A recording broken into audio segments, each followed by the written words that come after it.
19-year-old Bridget Shield, a hairstylist and music video vixen, grew up in a military family. She danced ballet and even outdid the boys on the soccer field. But Bridget was also hiding a concerning secret from the family. Bridget was found dead, shot 7 times, in a popular city park in Atlanta where families gather and children play. Investigators say Bridget was running away as she was shot on May 31st, 2016. It was before 7 a.m. when Bridget's naked body was found. Atlanta homicide detectives swarmed the area, but with no personal effects found on or around the victim, they had little to go on other than her wounds. There's indications based on the autopsy that some of these shots came from a straight down angle, which tells me she was on the ground, already likely dead. But someone still standing over her and firing, said law enforcement analyst Vincent Hill, a private investigator and former Nashville police officer. It was overkill. Especially when you consider the type of bullets used to end her life, designed to fragment out on impact. They are called radically invasive projectiles, also known as RIP bullets. We were told that the people who use those types of bullets are definitely sending a message. The average Joe on the street would not use those in a crime, and the way she was found with no clothes is also a reason that some said there was definitely a message being sent. Now, Bridget Shield grew up in Washington, D.C., raised mostly by her grandparents, Jim and Beverly Toole. She was a live wire, full of energy, full of life. So much fun to be around, said Beverly Toole, and she was very dramatic.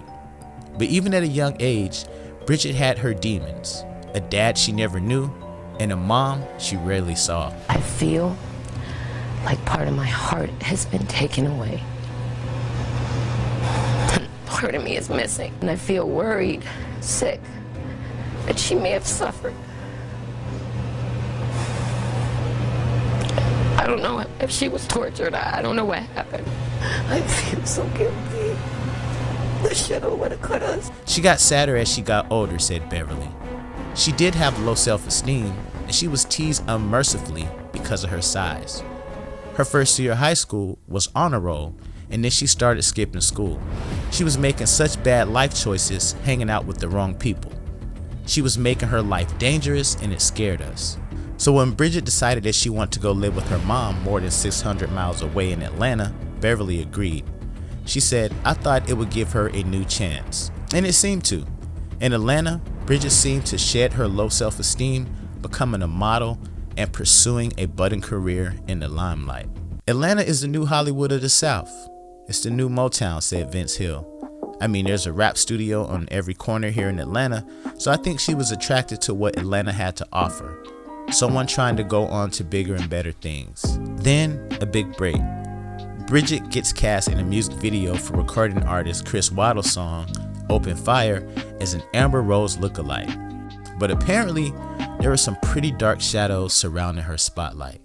She had several postings on the now defunct website Backpage, a website where you could order intimate services from sex workers. It was there Bridget posted several ads for her services.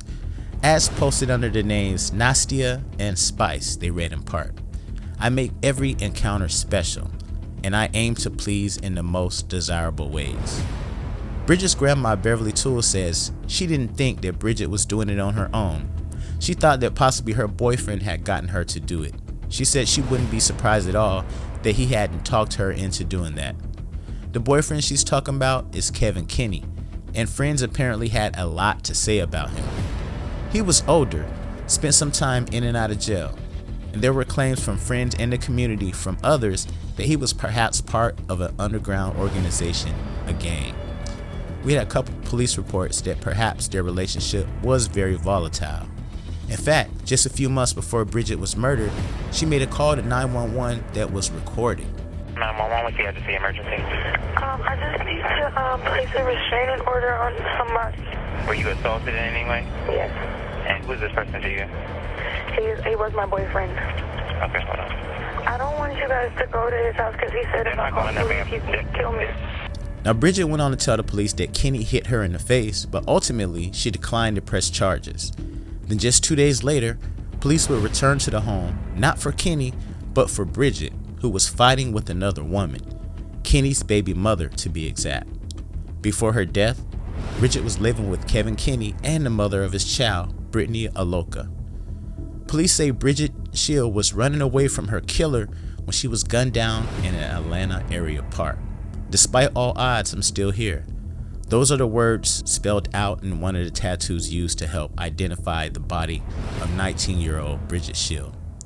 Around 10:30 p.m., a Snapchat pic taken not far from where her body would later be found, she sent a Snapchat saying, "Too pretty to walk in the grass."